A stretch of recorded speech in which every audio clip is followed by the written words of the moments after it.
All around the world, people report seeing unidentified flying objects appearing out of nowhere. All of a sudden, this enormous craft just came cruising silently over us.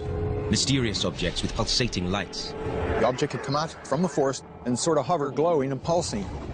Strange crafts moving at extraordinary speeds. The red light suddenly made a longitudinal move at a very high rate of speed. I really didn't know what we were dealing with. Some believe we are not alone. I couldn't take my eyes off of these two orbs. It felt like something was watching me. Skeptics say there's no evidence of alien life visiting Earth. Okay, it's a UFO.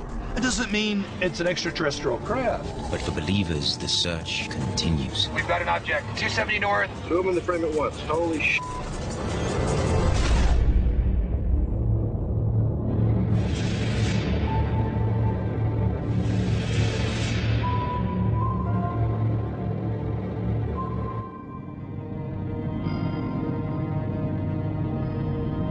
There are people watching the skies, searching for UFOs. Oh, something just went by. Fast. The project that I've engaged in is to find really high-quality telescopes and optics, really high-quality cameras. Doug Trumbull is a man on a mission. Covering noise. I've actually commissioned the construction of this pan-tilt rig, which is completely automated and very precise. It's as good as NASA has for looking at space shuttle launches. He's hunting for signs of extraterrestrial life. I just have a very personal passion about the universe. I think it's a spectacular place, and we're seeing now that there are hundreds of billions of galaxies out there. It seems to me that the likelihood of life in the universe is really high, and we just need to find out what's going on out there. He wants to get the shot that proves there's alien life out there. Okay, now it's back. Some say we already have the proof. In Brazil, in Mexico, and in the Middle East. There are sightings across the world. And with the dawn of modern technology, people are now able to capture their UFO encounters on video. March 13th, 1997 was a beautiful, quiet evening. My husband and I were in bed, reading. One wall of our bedroom is a window, so whatever pops up out there, we see. And both my husband and I saw it simultaneously through our sliding glass window. And I have to say that when these orbs, which are huge, pop up, you notice them. Dr. Lynn Kittai witnessed what would become known as the Phoenix Lights. The Phoenix Lights was a spectacular series of UFO sightings. It's one of the most well-documented UFO sightings ever. According to Nick Pope, a former British Defense Ministry UFO investigator, there were two different sightings. The first block of sightings took place at around about 8 o'clock in the evening and involved the apparent sighting of a large delta-shaped object. People were seeing lights in a V-shaped formation. Over a number of hours, people as far as 500 kilometers away from each other described seeing a formation of lights roughly 1.5 kilometers wide moving south. One of those people is then governor of the state of Arizona, Fife Symington.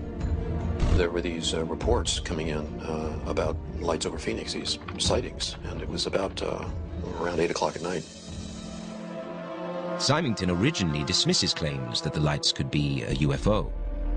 But years later, he publicly reveals that he too was baffled by the reports and actually went out that night to get a closer look. All of a sudden, I looked up and this enormous craft just came sort of cruising silently over us. It was like an apparition. It was really quite something. I've never seen anything like it, ever. It just took your breath away. I mean, you see something like that and you know you're dealing with something that is completely out of the ordinary and foreign. I was in awe. The media reports that hundreds, perhaps thousands of people witnessed the event. At around 10 o'clock, there was another wave of UFO sightings, and these seemed to involve more individual lights. Like many Phoenix residents, Dr. Lynn Kittai is captivated by the series of unusual lights.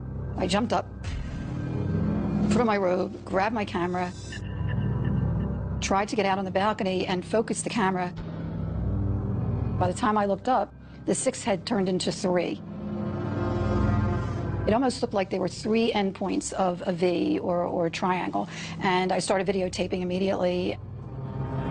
While witness reports of the formation and number of lights vary, Gitai captures 18 seconds of the lights on videotape. These lights were either attached to something or were actually individual orbs, giant balls of light that had a field in between, a force field in between, keeping them in rock-solid formation. That was which was so unusual. It was uncanny. I immediately stepped out on the balcony and noticed an eerie silence, as if time had stopped.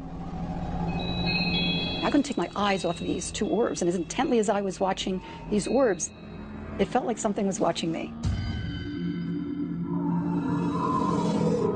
I was in awe, and I was surprised. I felt sort of very insignificant, and so I knew I was in the presence of something very unusual. There was a lot of hysteria about it. Really, it was quite something. The public wants answers, and authorities investigate. The military announced that they found a solution, that there was a military exercise on the night in question, and flares were dropped from A-10 aircraft, and that's what people saw. But not everyone buys the military's response. They said it was the A-10s out of Luke Air Force Base. Most eyewitnesses claim the lights moved silently. There was no way it was A-10. The A-10 was a noisy, tank-killing aircraft. The Warthog is its name. Critics say the planes weren't close enough to be heard. UFO believers argue that sound or no sound, flares can't explain the delta-shaped object that many witnesses described. Trying to tell me that flares that cannot keep a formation for more than a couple of seconds traverse the entire state in a mile-wide, equidistant, rock-solid V formation for hours? Unidentified flying objects is kind of a grab bag of all kinds of different things that people see in the sky. Astrophysicist Sten Odenwald says without sophisticated equipment, it's incredibly difficult to identify objects in the night sky. Do you really know all the things that the military is putting into the sky? Do you really understand astronomy well enough that you can recognize whether it's a planet or a flying saucer? And that's where we get into the issue of defining what the phenomenon is. Skeptics like science writer Dr. Michael Shermer say the military's explanation for the Phoenix lights is clear and simple. There were 2 incidences that were about 45 minutes to an hour apart. The first one were some fighter jets. The second one were the flares. So the first one got reported, then the 2 got conflated. But others remain unconvinced. I don't think any of the initial sightings that occurred closer to 8 o'clock can be explained as military flares. To this day, nobody's been given a satisfactory explanation. Skeptics argue that photographic evidence doesn't provide real proof. We get dozens every year of UFO photographs to look at, and they're always blurry, blurry photographs, grainy videos, shadows, lights, things that could be something else. It's never really definitive, and that's the problem. That evidence is always so thin, it's just not quite there. To highlight how simple it can be to create fake UFO images, Shermer sets up a basic demonstration. We staged a how to fake your own UFO. We just wanted to do it with simple toys. You don't know what you saw. The human perceptual system is not reliable. Oh, wow. That's why we try to do things like this, to show how easy it is to be fooled. The fake photos that we did have no help from digital computing. It's just all mechanical. You can do it very simply. It doesn't take any sophisticated equipment at all. If it can be done that simply, then we really can't trust people's UFO photographs. Even the experts can't tell. 1, 2, 3. Therein lies the problem. You can't rely on photographs. On the east coast of the USA, UFO hunter Doug Trumbull is determined to capture real photographic evidence of UFOs. I see a huge culture of fake UFO sightings. The people are really having fun with their handy cams and their laptops and their compositing software. And there are hundreds, if not thousands, of fake UFO sightings online that you can look at that are interesting and kind of exciting and scary. Almost all of them are fake. Trumbull is a Hollywood special effects expert, inventor, and filmmaker. He's spent his career creating illusions for some of the most famous science fiction movies in history. I think I'm best known by the public for my visual effects work. 2001: A Space Odyssey, Close Encounters of the Third Kind, Blade Runner. You know, having been involved in a lot of movies about alien contact. And kind of wondering to myself, was there anything to it? Just kind of blew my mind to actually think about it from that standpoint and say, well, maybe this isn't fictional. Maybe this isn't mythology. Now he wants to use his expertise to provide hard evidence about the existence of UFOs. I decided, well, you know, I actually have skills at photography and special technologies that are what I do my work with, that it seemed natural to explore the possibility of actually photographing UFOs in a way that would be scientifically valid. Trumbull is developing a high-tech research project that he hopes will allow him to track and monitor possible UFO activity. Has anybody really built sophisticated photogrammetric, spectrographic equipment to photograph UFOs or whatever is in the sky? And the answer was no. By using the best cameras and lenses money can buy, Trumbull hopes to gather irrefutable evidence that something is out there. I wanted to get some scientifically valid data that really could be evaluated, that wouldn't be anecdotal or wouldn't be a story or wouldn't be somebody's, you know, cell phone photograph. Now he and his team are preparing to launch an expedition to try and answer one of the ultimate questions. Are we alone? I just believe that it's worth pursuing. I think putting a little energy into that with the skills that I have, a project like this, is really worth our time because it's the biggest story that will ever be told. Human contact with other civilizations is the biggest story. And I'd like it to be told in my lifetime. The story that motivates many to hunt for UFOs has its roots in the American Southwest, near a small New Mexico town called Roswell. Roswell is, without doubt, the most famous UFO incident anywhere in the world. The question is, how did an incident with no initial eyewitnesses become the world's most famous UFO story? When I mention the word Roswell, they say, isn't that where the aliens landed? Frank Kimbler is a geologist in the Roswell area. Roswell's kind of a sleepy little cowboy town. Lots of farming and ranching there. It's your typical all-American Western city. Roswell is the scene of perhaps the world's most talked about UFO crash site. During the first week of July 1947, violent thunderstorms rip through the area. After the storm passes, a rancher out checking on his herd stumbles upon something very strange. And what he found in this very location basically was what's been referred to as the debris field.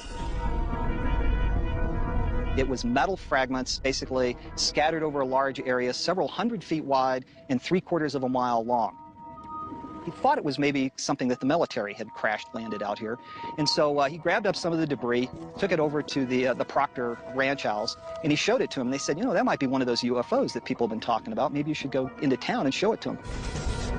At the time of the crash, Roswell was home to the only bombardment unit trained and ready for the atomic bomb mission. Roswell is the Army Air Force base where the elite of the elite are based. It's the home to the only atomic bomb-capable squadron anywhere in the world. It is a site of such strategic importance, it's almost off the scale. And in the middle of all this area, something unknown comes down. The US military reacts by sending investigators out to the crash site. People had seen, they loaded up that material and took it all back into Roswell. News of the strange crash is already starting to spread, so the US military issues a press release. July 8, 1947. The Army Air Forces has announced that a flying disc has been found and is now in the possession of the Army. They put the story out on the newswire. Within 24 hours, the US military comes forward again and says, wait a minute, we've made a terrible mistake. It wasn't a flying disc at all. It was just one of our weather balloons. Even before the US military puts out the weather balloon news release, Air Force troops get busy cleaning up the debris field. Out here on this spot, the military sealed off the roads coming in here. They had men out here on their hands and knees picking up every single little fragment of material that they could find, loading it on trucks and hauling it back to Roswell. And that whole process took several days. Right over here, this is building P3. This is where it all happened back in July 1947. The fragments of the alien spacecraft. Envision basically big B-29 bombers parked out here, them loading that material onto the plane and hauling it off to have it analyzed. All of that just for a weather balloon.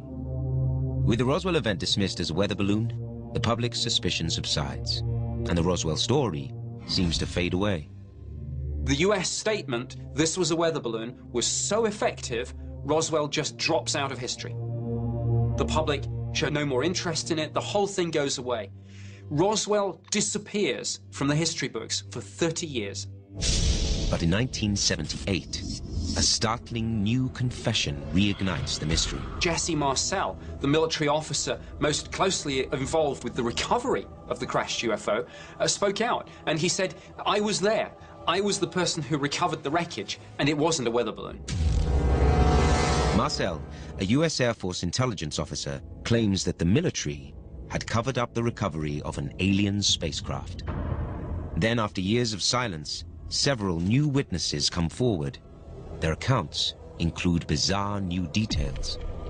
Many of the people who'd been there at the time spoke about a crash. Others went even further and said that bodies had been recovered. Little humanoid entities, but definitely extraterrestrial in origin. What begins as a crashed weather balloon becomes a worldwide sensation as the rumors get more and more strange. People said that they saw 3 or more alien bodies that were found, and one of them could have still been alive. Several nurses, several people that said that they actually saw the bodies. Big head, almond-looking eyes. Various descriptions about what they looked like. The whole UFO community began to concentrate on this case, saying it's the Holy Grail. This is the one case that could blow this mystery wide open. For years, ufologists pressed the US military for answers. Finally, in 1997, the United States Air Force holds a press conference to explain the rumors of alien bodies. This will be the final word on the Roswell incident. The conclusion of the first report left no doubt that what was recovered near Roswell, New Mexico was debris from a formerly top-secret Army Air Forces research project, an attempt to acoustically detect Soviet nuclear blast and ballistic missile launches. Bodies observed were probably test dummies for scientific research. But some question if the crash test dummies correctly explain the alleged bodies. Colonel, how do you square the UFO enthusiasts saying that they're talking about 1947, but you're talking about dummies used in the 50s, almost a decade later? Well, I'm afraid that's the problem that we have with time compression. But I think if you find that people talk about things over a period of time, they begin to lose exactly when the date was. Now, we know what Roswell was. It was a high-altitude surveillance balloon listening for acoustic signatures of nuclear explosions in the upper atmosphere by the Soviet Union. And, of course, they're not going to tell us that in the 1940s and 50s.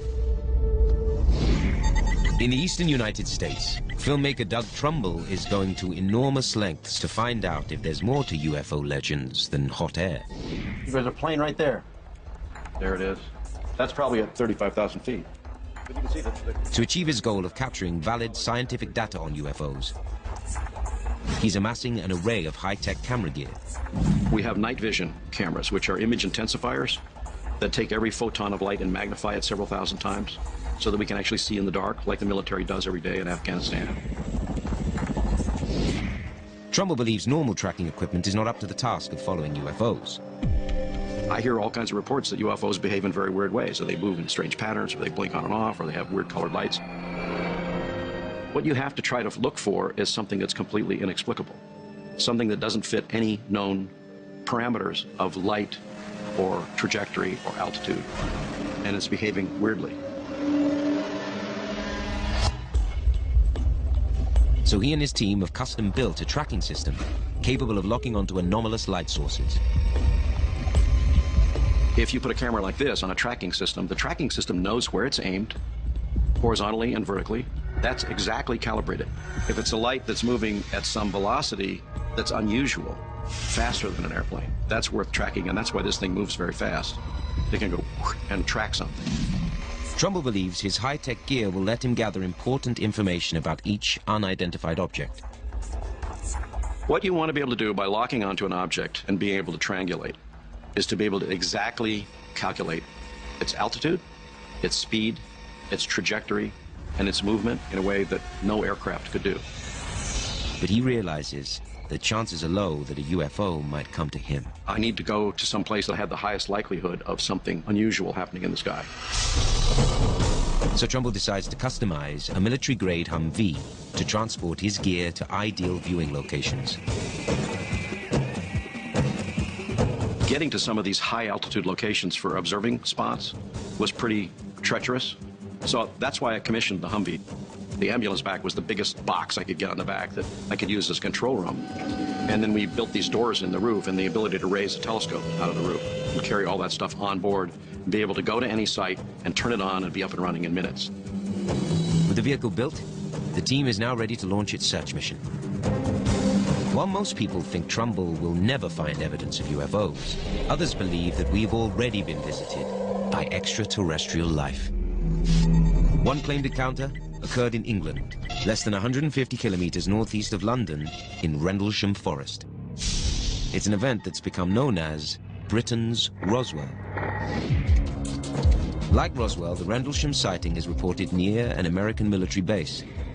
But in this case, witnesses claim to have had a much closer encounter.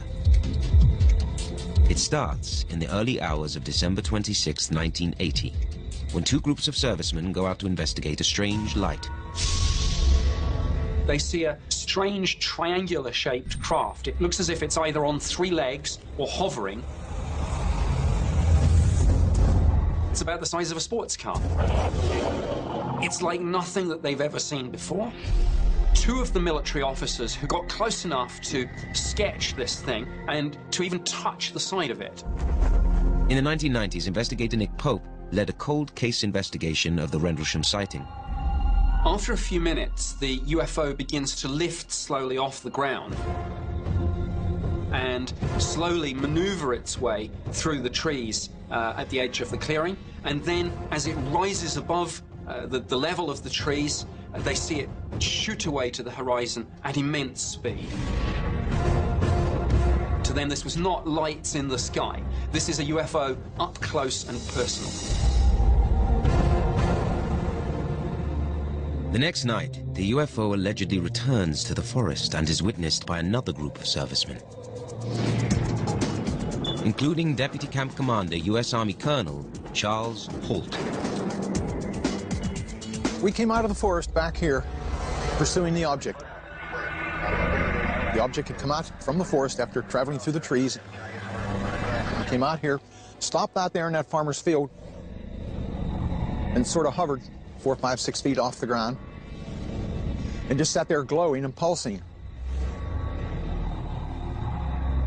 We watched it for maybe a minute or two, and all of a sudden the object went poof, and exploded silently into 5 white objects and immediately disappeared. Then suddenly, another UFO appears. Is it back again? Yes, sir. Reported it again. We noticed an object to the south displaying bright colors, and they changed shape. It came toward us at high speed, and that's well documented on the tape. It's a strange, small red light. You'll see that maybe a quarter to half mile, maybe further out. Holt describes the UFO moving rapidly across the sky, as if performing a grid search. There it is. Hey, I see it too.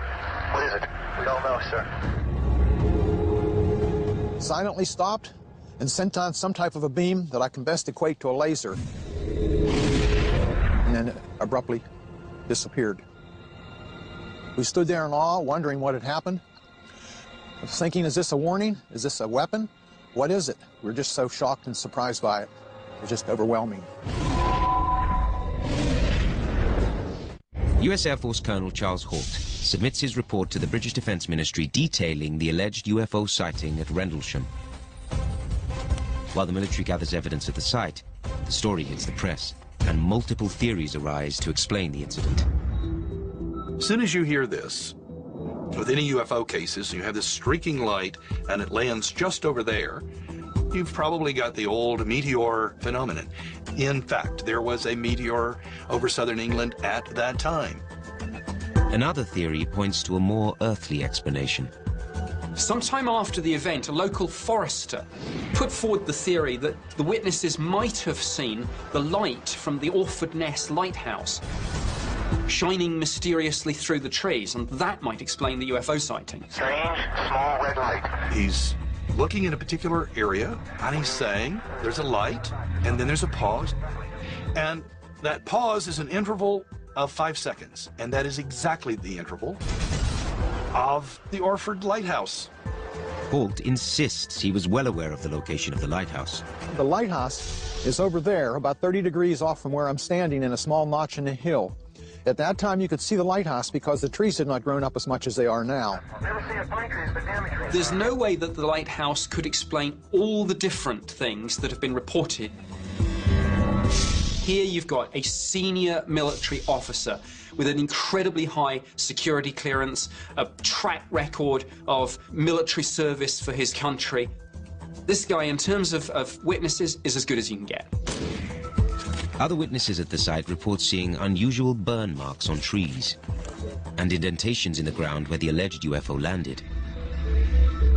But skeptics argue there are more reasonable explanations for these findings. Burn marks on the pine trees were blazes with an axe and were oozing rosin. The landing marks were rabbit diggings. Holt and his servicemen also test the area for any unusual radiation levels. We got very positive readings, 7 units, that's going on a 0.5 scale. Those radiation readings were sent to the Defense Intelligence staff, and they were about 7 to 8 times higher than what they would have expected to see in that area. But radiation experts dispute Pope's findings and say the equipment and readings did not reveal anything unexpected. The background radiation was the use of poor equipment that wasn't intended to measure what was being measured. All of this was a comedy of errors. There is no credible evidence that a flying saucer landed in Rendlesham Forest. The British Defense Ministry dismisses the case as cause unknown, saying the event was never a threat to national security and warrants no further investigation. While the Rendlesham incident remains a mystery, Colonel Holt is not the only U.S. military officer who reports coming face-to-face with a UFO. Off the southern coast of the United States, a veteran pilot reports a head-to-head, mid-air showdown with a flying object he can't explain. Larry Jividan, a decorated Vietnam veteran with the United States Marine Corps and retired commercial airline pilot, waited nearly 4 decades to reveal his close encounter. Most pilots generally keep sightings like this to themselves and among their crew. Twilight, February 6, 1975. Jividan takes off from the Naval Air Station in Pensacola, Florida. He's captain of a training flight with 5 other pilots on board. That night was very smooth at 33,000 feet, which was our cruising altitude for the training flight. Sky above us was very clear. A quiet flight until just before landing. The approach back into the Naval Air Station at Pensacola, the student in the right seat of the airplane spotted a red light off at the 1 o'clock position pacing our airplane. The terminology he used was, "Sir, we have traffic at 1 o'clock. And I look, yeah, there he is. It was clearly a red object, totally round with sharply defined edges, was not pulsating, was solid. Jividan reportedly contacts the air traffic controller to ask if other aircraft are in the area. He said, "You are the only airplane up there tonight on my scope." He requests permission to approach the object. The radar controller cleared me to do what I wanted, and the terminology they use is cleared as requested. So he maneuvers his plane to investigate the craft. So as I turned towards the red light suddenly moved at a very high rate of speed. It made a longitudinal move, not like an airplane moves. At that point, I knew that we were not dealing with an airplane. I really didn't know what we were dealing with. Jividan says he was flying close to maximum airspeed. We both were doing about 6 to 7 miles a minute. As I sped up, the object would speed up, and it definitely was an airborne object as I dove below it to look up at the star field and see it tracking and blocking out stars as it moved along. He remembers the object lingering for 30 seconds before disappearing. There was no visible signs of propulsion.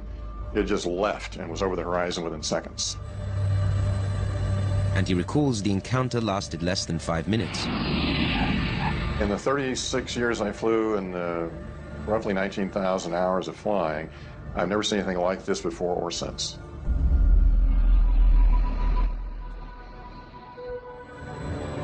Jividan's in-flight encounter with a UFO is rare, but thousands have reported seeing strange flying objects from the ground. Deciphering these unexplainable flying objects is the mission of filmmaker Doug Trumbull. And after 15 years in the making, his first mobile UFO expedition begins. This is the very first time we've ever actually integrated the whole system of the telescope, the cameras, and all of the systems on board this Humvee. As soon as I get some signals from these cameras, they'll be coming up a wide field camera here, and then the narrow field camera here. These are both going to be night vision cameras. Trumbull's UFO hunting gear is now up and running. Anything that moves in the sky, we should be able to see. He and his team must wait until nightfall to survey the skies for signs of extraterrestrial life. Most of the activity happens at like 3 or 4 in the morning. There are very few people up at that point of time. And so I've heard reports that that's the highest level of aerial activity that you might see. Okay, I'm gonna get out of here. I'm gonna go over and see if I can get a shot of the sky and the stars. First, they test the standalone wide-angle lens camera aimed straight up. This is the all-sky camera. There's a fisheye up here, super high-sensitivity CCD camera. It's downloading into this computer. Okay, that's a 3-second exposure. Then Trumbull puts his telescopic cameras and tracking system through their paces. I'm trying to calibrate the whole thing. I can aim one of my telescopes at the sky and see hundreds of satellites. And while I'm looking at satellites going by, I can see all the stars and all the constellations. And I can also see hundreds of meteorites just flying through the shot all the time, like fireflies. And it's stuff that's invisible to our naked eye. His tracking gear quickly pinpoints a perfect test subject, a high-flying plane in the night sky. See all 4 engines. Those lights, wingtip lights. Big bright star goes by. We are seeing a little bit of contrail off the engines. Really tracking very smoothly. Before the test's complete, he spots a flying object he can't identify. Oh, that really weird column light. Zoom in the frame at once. Holy sh! That's great. We just lucked out. UFO hunter Doug Trumbull spots a strange ball of light. It could be what he's searching for. Oh, that's a really weird thing. Kind of green, blue, soft ball of light. Just looks really weird. It's not going anywhere. As the tracking system locks onto it, he tries to figure out if it's a UFO. Okay, Doug, we've got an object. 270 north, 67 up. Okay. Got it. A lot of atmospheric disturbance. I'm not going to make anything out of it yet. Yeah, there's some atmosphere coming in, Doug. You know, sometimes you can't tell. But it soon becomes obvious that the unusual light is not a UFO. It's a common satellite. A satellite. Tonight, Trumbull is unsuccessful in capturing real evidence of alien life, but he remains committed to continue his search for UFOs, and he believes that more needs to be done to find out if extraterrestrial life exists. What we need is 10 or 100 or 1,000 very inexpensive trackers that are just gathering a lot of data all across the country or all around the world. Looking at the sky automatically, day and night, that should all come into a central data processing center. If there are otherworldly beings out there, Trumbull is determined to find them. The ultimate goal for me is I'd like to know, is there life in the universe? And where do we as human beings fit into the cosmic web of life? You know, that's the big question. While scientists and ufologists debate claims that aliens have visited Earth, Trumbull is not the only one who believes that the sheer size of the universe makes it likely that we are not alone. As an astronomer, I find it incredibly plausible, if not inevitable, that there's life in the universe everywhere. Scientists have created a mathematical formula called Drake's equation to calculate the probability of finding other advanced civilizations in our galaxy. The final number that comes out of Drake's equation is how many advanced civilizations exist today. Unfortunately, although we understand the astronomical factors really well, the biological factors that lead to intelligent civilizations is mostly guesswork based on only Earth as the example. And so that's why there can be one civilization in the Milky Way, which is us, or there could be thousands. We don't really know how to get at the right estimate. Skeptics say that even if there is intelligent life somewhere in the universe, the chances of aliens actually visiting Earth are close to zero. They argue that the distances are too far, the journey too long. You could go from here to the nearest star at the speed of the Voyager spacecraft, and it would take you 70,000 years to get there. That's a long time to sit there with your tray table and your seat back down. Even if you are an advanced civilization, I don't care how advanced you are, you still have to play by the rules of physics in terms of light travel time and speed through space. That's a fundamental hurdle that all intelligent civilizations have to surmount. And space travel is the most awkward way of doing that. But many believers still claim that some form of alien life has visited Earth. It's very easy to have an opinion and blow off something that is extraordinary if you haven't seen it yourself. But I really believe that what we saw was an alien spacecraft.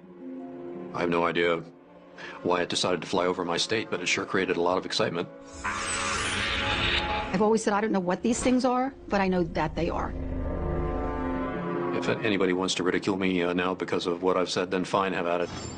But I have the confidence in knowing what I saw. It changes your life forever. It changed me forever. And your outlook on the world and your worldview is changed forever. You want to know what it is. But skeptics are not convinced. I want some proof, and I'm one of these people that has to have proof in hand. Is there life out there? Definitely. Are we being visited? I don't know. But so long as some UFO sightings for objects behaving in ways that we can't replicate, I mean, in terms of speeds and maneuvers, it's worth considering the link.